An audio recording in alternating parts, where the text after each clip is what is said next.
Good morning mga kaagro. Nandito na naman tayo sa aking channel. Ipapakita ko sa inyo kung paano magsangag ng kasoy.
Mga kaagro, ito at tumulig na,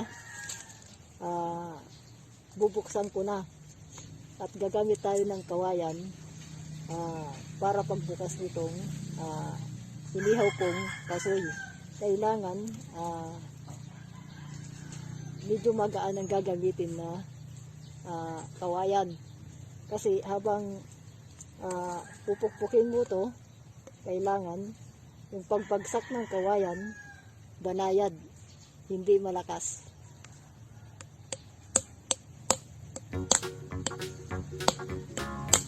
ganun mga ka-agro. Kailangan mabasag na itong buto. Ayan mga ka-agro, lumabas na yung laman.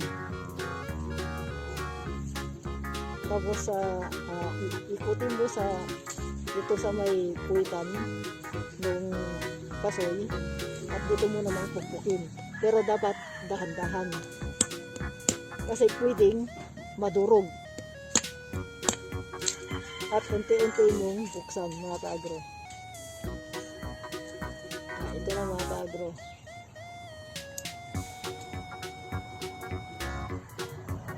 At kung ito ay ibibinta mga ka-agro, kailangan itong laman buo na makukuha dito sa balat. Ayan mga ka-agro, ganito yung mga binibenta. At ito, pagkabalat dito, pwede nang kainin mga ka-agro. Ganun lang mga ka-agro ang paggawa at magluto nitong mga kasoy.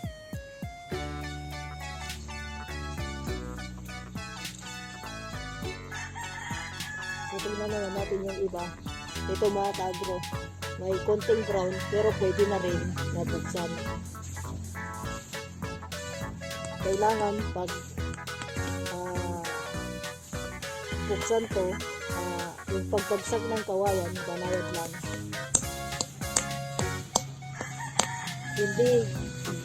Hindi malakas kasi pwedeng madurog.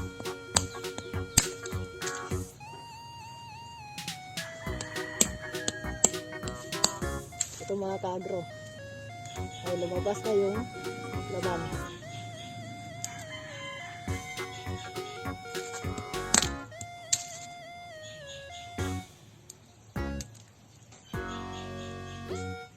Ayun mga ka-agro. So, ito yung laban na binibenta.